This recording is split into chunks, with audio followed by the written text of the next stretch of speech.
বন্ধুরা, ভারতের একটা নামকরা টেলিভিশন রিপাবলিক বাংলা, তারা বাংলাদেশ নিয়ে কী অপপ্রচার করতেছে আপনারাই দেখুন। প্রকৃতপক্ষে বাংলাদেশে পাকিস্তান থেকে কী আসছে সেই জাহাজে আপনারাই দেখুন। চলে যাওয়ার নাম বোধহয় বাংলাদেশ। পাকিস্তানের করাচি বন্দর থেকে একটি জাহাজ, এই জাহাজ অনেক সূত্র বলছে অস্ত্র বোঝাই জাহাজ, আরব সাগর, ভারত মহাসাগর, বঙ্গোপসাগর হয়ে পৌঁছেছে বাংলাদেশের চট্টগ্রাম। সেই জাহাজে কি রয়েছে জানেন না, বন্দর কর্তারাও জানেন না কি রয়েছে এই জাহাজে। এও শোনা যাচ্ছে এই জাহাজে করে এসেছেন ৬৫ জন পাকিস্তান।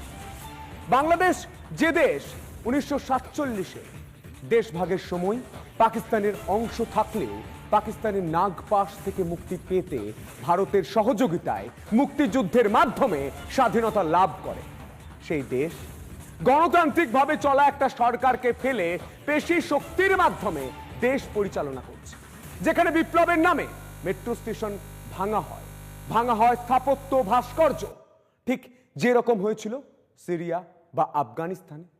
আজ আমরা বোঝার চেষ্টা করব পাকিস্তানের মতো নুন আনতে পান্তা পোড়ানো দেশ, নুন আনতে যার পান্তা ফুরিয়ে যায়, সেই দেশ কোন উদ্দেশ্যে বাংলাদেশে এত অস্ত্র পাঠাচ্ছে।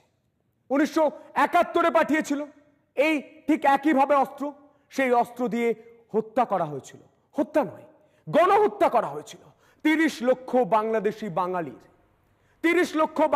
বাঙালির গণহত্যা হয়েছিল, লুট করা হয়েছিল ২ লক্ষ মা বোনের ইজ্জত। আজ যখন আবারও সেই রকমই একটি জাহাজ আসছে, CSRM TMT 500W committed for better still. Shipping ও কাস্টমস সূত্র জানায়, পাকিস্তান থেকে আমদানি হওয়া কন্টেইনারে রয়েছে শিল্পের কাঁচামাল ও ভোগ্যপণ্য। এসব পণ্যের ওজন ৬,৩৩৭ টন। পাকিস্তানের ১৮টি রপ্তানিকারক প্রতিষ্ঠান এসব পণ্য সরবরাহ করেছে। তালিকা অনুযায়ী পাকিস্তান থেকে জাহাজটিতে করে সবচেয়ে বেশি আনা হয়েছে সোডিয়াম কার্বনেট। টেক্সটাইল সহ বিভিন্ন শিল্পের কাঁচামাল হিসেবে ব্যবহৃত হয় এটি। মোট ১১৫ কন্টেইনারে রয়েছে সোডিয়াম কার্বনেট। দ্বিতীয় সর্বোচ্চ আমদানি পণ্য হল খনিজ পদার্থ ডলোমাইট রয়েছে ৪৬ কন্টেইনারে। মোট ৩৫ একক কন্টেইনারে আনা হয়েছে চুনা পাথর। ম্যাগনেসিয়াম কার্বনেট আনা হয়েছে ৬ কন্টেইনারে। এছাড়া কাঁচ শিল্পের কাঁচামাল ভাঙ্গা কাঁচ আনা হয়েছে ১০ কন্টেইনারে। শতভাগ রপ্তানিমুখী পোশাক শিল্পের কাঁচামাল, কাপড়, রং ইত্যাদি রয়েছে ২৮ কন্টেইনারে। একটি কন্টেইনারে রয়েছে গাড়ির যন্ত্রাংশ। এসব পণ্য আমদানি করেছে আকিজ গ্লাস কারখানা, Nasir float glass, Pacific jeans, x ceramics, square pharmaceuticals সহ বিভিন্ন প্রতিষ্ঠান। শিল্পের কাঁচামাল ছাড়াও পেঁয়াজ আনা হয়েছে ৪২ একক কন্টেইনারে। এসব কন্টেইনারে পেঁয়াজ রয়েছে ৬১১ টন। এর বাইরে ১৪ একক কন্টেইনারে আলু আমদানি হয়েছে ২০৩ টন। এই দুটি পণ্য আনা হয়েছে হিমায়িত কন্টেইনারে। ঢাকার হাফিজ কর্পোরেশন, এমআর ট্রেডিংস ও চট্টগ্রামের আল্লাহর রহমত স্টোর এনেছে পেঁয়াজ, আলু।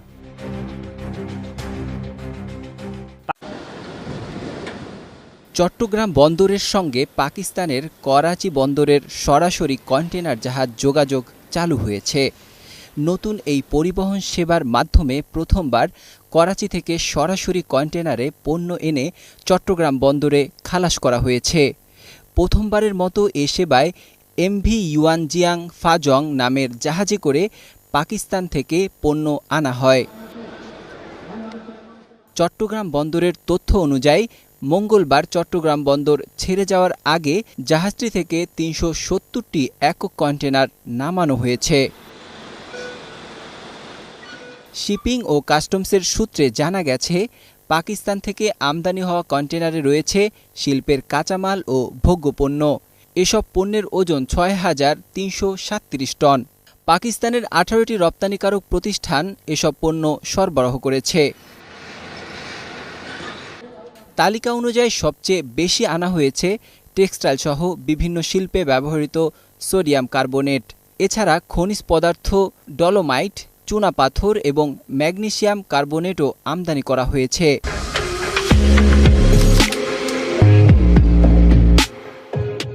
কাস্টমসের তথ্য বলছে, কাঁচ শিল্পের কাঁচামাল ভাঙা কাঁচ, পোশাক শিল্পের কাঁচামাল, কাপড়, রং, গাড়ির যন্ত্রাংশ ইত্যাদি মালামালও রয়েছে এসব পণ্যের মধ্যে। শিল্পের কাঁচামাল ছাড়াও পেঁয়াজ আনা হয়েছে 611 টন। এর বাইরে আলু আমদানি করা হয়েছে 203 টন।